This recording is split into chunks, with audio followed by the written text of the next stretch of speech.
Câmara Total de volta ao vivo nesta terça-feira e olha só, por conta da pandemia e para impedir o contágio, as aulas em todo o Brasil passaram por um bom tempo a acontecerem de forma remota. Só que de acordo com um estudo da instituição INSPER, em parceria com o Instituto Unibanco, mostrou que ao estudar de forma remota, o estudante aprende efetivamente, em média, 17% do conteúdo de matemática e 38% de linguagem. Isso em relação ao que ocorreria com aulas presenciais. Se muitos tiveram essa defasagem no conteúdo, somado à perda de interação entre alunos com professores, como recuperar este tempo? Bom, eu converso agora com o Oswaldo Ojihara, empresário especialista em estimulação cognitiva e ginástica para o cérebro da unidade Supera Taquaral. Muito obrigado por ter aceito o convite para participar aqui do Câmara Total. E como é que você analisa a educação do país neste quase um ano e meio que nós estamos vivendo em pandemia, Oswaldo? Seja bem-vindo e boa tarde.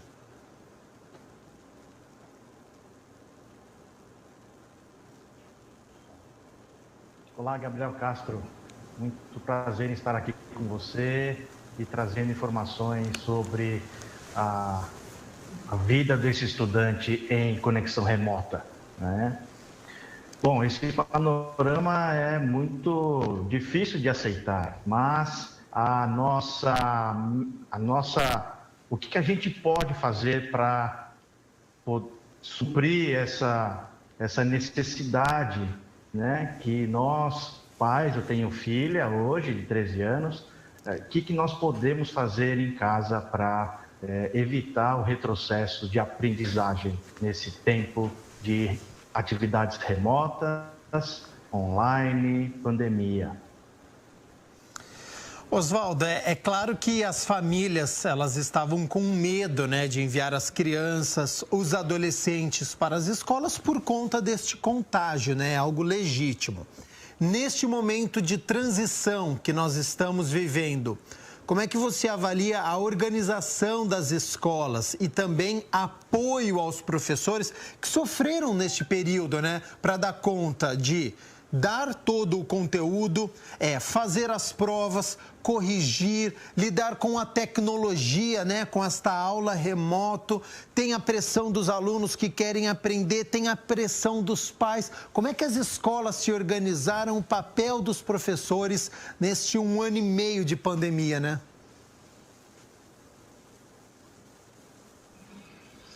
É um cenário muito novidade, muito novo, né?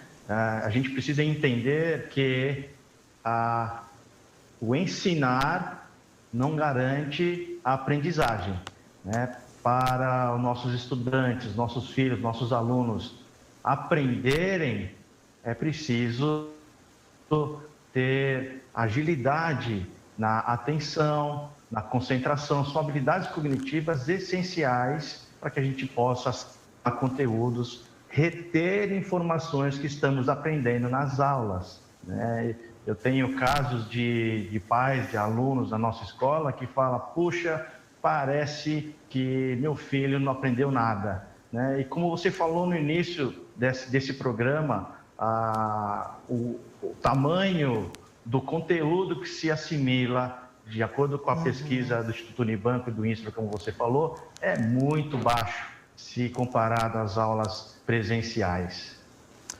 Para os pais, os responsáveis que estão nos acompanhando e com dificuldades de fazerem o filho estudar, mas quando chega a prova ele está indo bem. Como entender este processo que a prova talvez não seja o mais importante?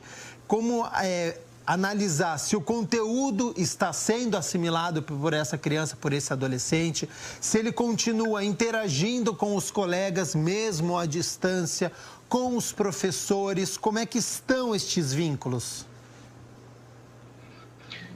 Os pais podem perceber alguns sinais das nossas crianças, né? Irritabilidade, não tem interesse em ficar estudando. Afinal de contas, a atenção e a concentração é algo que a gente estimula o nosso cérebro para que a pessoa possa, sem gastar muita energia, esse é um grande detalhe, sem gastar muita energia, poder ouvir, atento e reter informação, virar memória, para poder fazer a sua prova posteriormente, né? Mas alguns sinais são importantes para os pais observarem nos filhos, se está irritado, né? Na verdade, quando a gente fica ansioso, quando a gente fica, não consegue levantar a mão na aula online, né?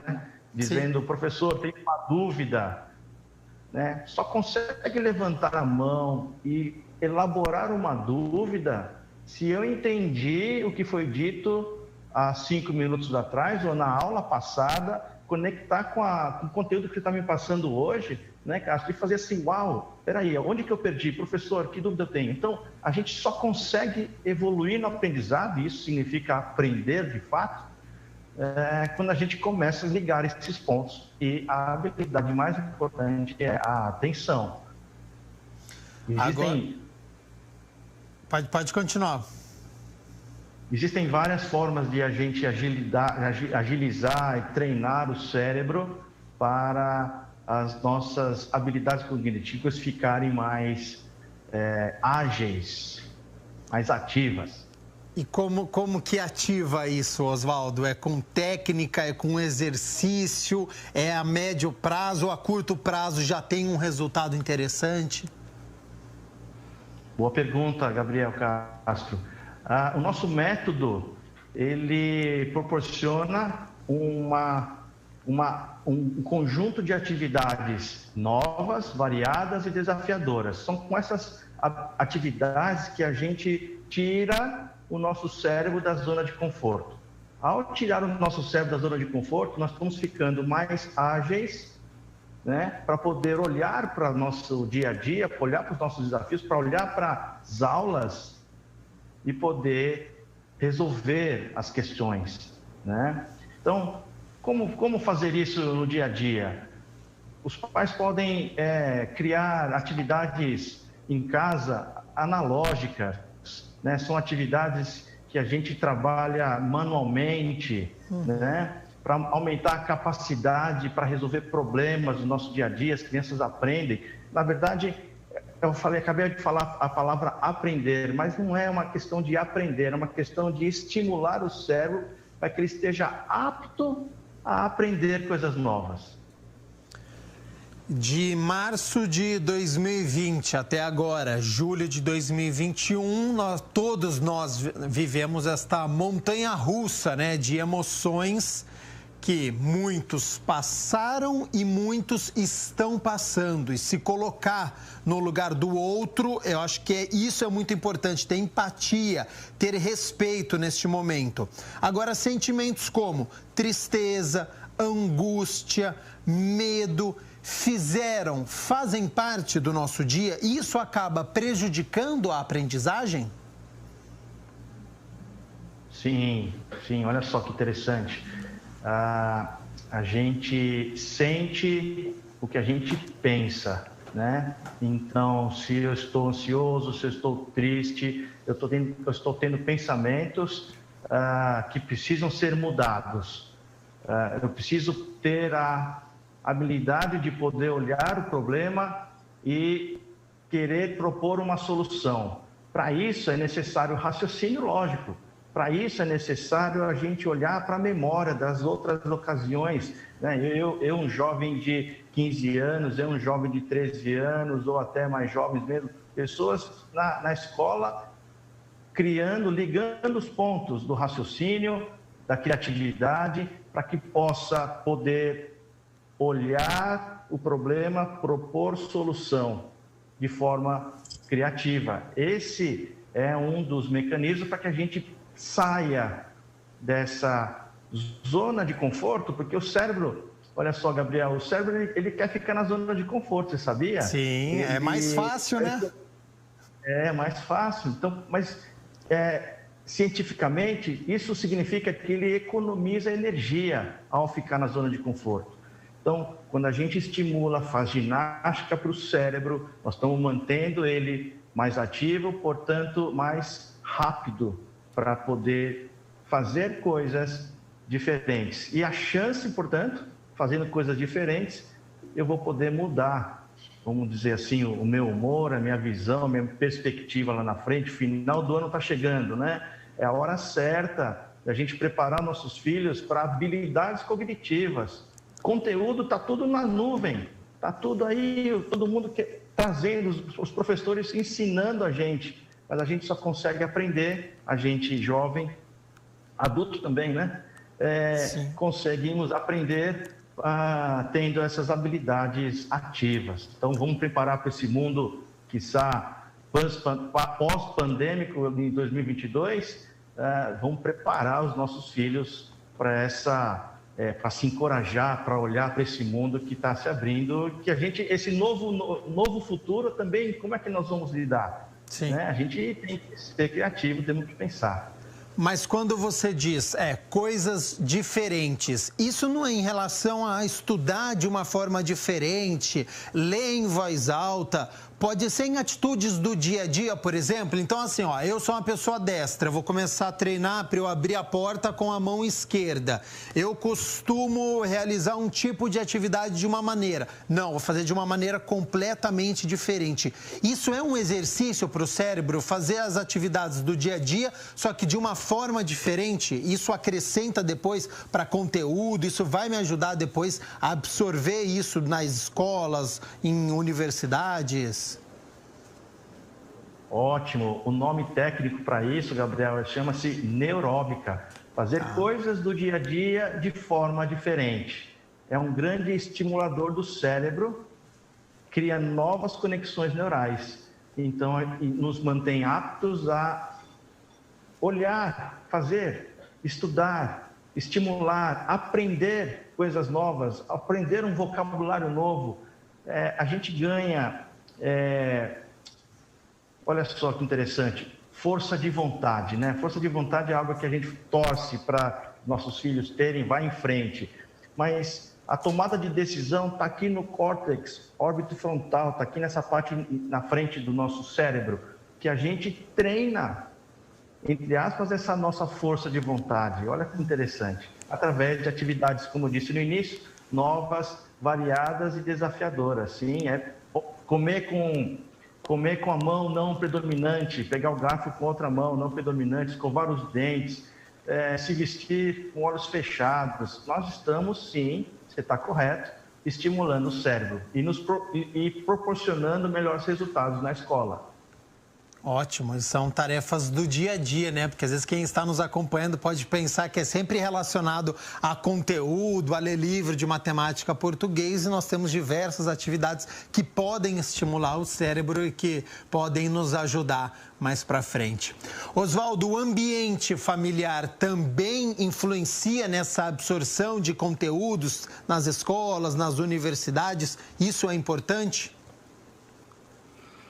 Ambiente familiar, sim, bastante importante, né? Entender que o momento certo do aluno, do filho, no momento na escola, proporcionar o melhor ambiente para que ele possa se manter concentrado, né? Apesar que na nossa realidade é algo bastante comum durante as aulas, os alunos que já estão debilitados na sua habilidade de foco, estarem ouvindo a televisão ao lado, estarem ouvindo muitas vezes os irmãos brincando do outro lado, a família fazendo alguma coisa, conversando. Então, sim, família unida, né, para esse momento do jovem, dos nossos filhos, um período de estudo, é muito interessante. Posso contar um exemplo que aconteceu com a minha filha, muito rapidamente? Olha só que interessante. No começo da pandemia, minha filha recebeu um vídeo no YouTube para falar sobre revoluções inglesas. Né? Ela está com 13 anos. Então, um vídeo no YouTube, nossa, movimento novo. E, pai, eu tenho que estudar agora, isso aí, vamos fazer junto e tal, né? Não, é sua aula de história agora. Assista o vídeo. O vídeo tinha 25 minutos, Gabriel Castro. E aí, ela começou, deu play no YouTube. Eu deixei ela assistindo e passei no quarto dela, num determinado momento, não tinha terminado ainda o vídeo, e ela estava, peguei aqui uma caneta, ela estava brincando com a caneta de binóculo, tirou a tampinha, tirou aqui. Prestando bastante atenção. E aí eu falei, opa, como a palavra foco é muito comum em casa, ela falou, ih pai, perdi o foco. Olha que interessante. E aí fui ver o vídeo, estava no 18 minutos, minuto 18, tinha 25. E aí eu voltei no minuto 15. O que aconteceu aqui? O que estava falando? Não sei, né? Ela olhou para mim assim, porque eu estava aqui na frente, atrás dela, meio em pé. Aí, 12, não lembro. Minuto 10. Eu aqui acho que ele começou a falar disso. No minuto 9, no minuto 8, sim, eu lembro, fez isso. No minuto 7. Conclusão, Gabriel Castro. 10 minutos, o cérebro da minha filha, ele está treinado para ter atenção. Ela reteu informação, virou memória, sem gastar muita energia. Então, em 10 minutos, e olha que ela já teve atenção de 30 segundos, de 1 minuto, de 3 minutos. Hoje, a aluna supera, tem a sua capacidade, a sua habilidade cognitiva da atenção. Então, regra do jogo, em casa, 10 minutos, assista, 2 minutos, faz alguma coisa, faz o que você quiser, volta. Neste dia, ao fim do dia, ela me deu uma aula de Revolução Inglesa. E eu tenho certeza, não vai esquecer nunca mais. Que bacana, né? Com esse exercício. E isso muda de criança para criança, é isso que você está dizendo. Ela conseguiu durante 10 minutos. Esse teste pode ser feito em casa, dá um vídeo para uma criança. Se em 5 minutos ela conseguiu e perdeu o foco, você falou, bom, eu tenho 5 minutos, eu consigo estimular um pouco mais, mas é um trabalho para poder chegar nesses 10, nesses 15 minutos. Isso varia de criança para criança e tem a ver com essa geração também, Oswaldo? Essa geração tem dificuldade maior com foco? Perfeito. Com o método que a gente trabalha com a nossa escola, a gente estimula o cérebro para aumentar esses números. Então, ter uma noção de quanto o meu filho consegue se concentrar sem gastar muita energia. Não é aquela concentração que eu fico nos livros assim, falando ou lendo. Não, é a concentração. A vida está passando e está entrando informação no meu cérebro. E aí, se eu tenho essa quantidade de tempo, com o método que a gente utiliza, aumenta com o passar do tempo, no médio e longo prazo, essa habilidade toda. E qual foi a outra pergunta que você fez, você emendou? Se é questão da geração, se essa geração, já que a gente estava falando de foco, né? Se eles têm menos tempo, cada vez essa dificuldade é maior para os professores, para os pais responsáveis, que a criança consiga ficar o maior tempo possível, ou estudando, ou mesmo brincando, né? Porque às vezes dá 3 minutos, a criança já cansa, já quer ir para um outro jogo, já sempre fazendo várias coisas ao mesmo tempo e nunca termina nada. Pois é, a gente está numa era, verdade, a gente está numa era da tecnologia. Isso não é uma crítica, é uma verdade. Sim. Né? E a gente, então, se sente muito confortável com muitas informações na palma da mão. Ora, nós estamos muito confortáveis com informação na palma da mão. Então, na verdade, sem querer, nós estamos cada vez mais tendo que raciocinar menos. Então, essa geração que nasceu agora, ela está com muitas informações. E onde que eu foco? O que eu tenho que fazer primeiro? Aí eu fico com essa grande dúvida, né? E aí pode causar ansiedade no jovem, na criança, pode ter vontade de não fazer mais algumas coisas que sempre fazia. Esses são alguns sinais que nós pais temos que ter dos nossos filhos. Já que nós estamos falando sobre esse assunto, Oswaldo, né? Essa geração ela tem muita facilidade com a tecnologia, né? Eles mexem desde cedo com celular, com tablets, com iPad. Até que ponto jogos eletrônicos, aplicativos, mesmo as redes sociais, estimulam conhecimento, o desenvolvimento da criança através das pesquisas, das curiosidades, E até que ponto os pais precisam ter atenção no tempo que elas estão utilizando nestes aparelhos? Porque é o que você citou, é uma tecnologia que veio para ficar, isso aí já é uma constatação. Mas até que ponto isso aí, olha, está passando do tempo, está utilizando para um outro objetivo, o YouTube da sua filha, olha, depois de 10 minutos já foi embora, já pode ter entrado em outra página, porque a facilidade com a internet também é muito grande, né? Sim, sim. Olha só, importante a gente treinar nossas crianças para ser adultos saudáveis. Meta. Então, nós temos que ter metas, né? Tem que estudar a disciplina A, disciplina B, disciplina C, e alguns tempos por dia, ou por semana, ou no mês. Mas para saber se tal... E a tecnologia é uma ferramenta no dia a dia. Agora, para sabermos se está ultrapassando, se não está progredindo na meta escolar, a gente tem que entender se a atividade é nova. Nós temos que entender se a atividade é variada ou desafiadora. Se não estiver fazendo, por exemplo, estou jogando um joguinho, é novo, não é novidade mais, então não estou estimulando o meu cérebro. Né? Eu estou vendo filmes no YouTube, eu estou vendo... É novidade, não está estimulando o cérebro, então é perder tempo, é um ótimo passatempo. Eu também uso às vezes para passar tempo, né? Que é importante também. Se a meta é a disciplina A, B ou C, então eu consigo ver claramente se essas próximas meia hora foram efetivas, se os próximos 1 hora foi efetivo ou não. E aí eu consigo dizer, filho, melhor, vamos fazer outra coisa, porque isso aqui é um bom entretenimento, é um passatempo, mas não... Então, se a gente não tiver meta, a gente não consegue medir, não é verdade? Exatamente, ótimo. Agora, Oswaldo, quando a gente fala em tecnologia, a gente precisa abordar também a questão da desigualdade social, né? Se alunos de uma escola particular, eles possuem internet, computador, o próprio quarto, tempo para estudar, ele tem as condições para poder desempenhar. Agora, um estudante que não tem internet ou ela é ruim, mora com mais gente na casa, então não tem muito espaço, tem barulho, o desempenho naturalmente tende a cair. Trabalhar com este adolescente é mais complicado? Com quem tem essas dificuldades, tem uma maneira, mas é mais difícil? Ok. Bom, o ponto aqui é se eu tenho a ferramenta para resolver o desafio ou não. De qualquer adolescente, Então, eu vou fazer uma rápida analogia com o parafuso, né? Eu tenho lá um parafuso para apertar e eu tenho que ter uma chave de fenda para usar, eu consigo tirar o parafuso. Agora, se eu não tenho uma chave de fenda, ou eu deixo o parafuso lá, ou eu tenho que achar outras alternativas para poder tirar esse parafuso.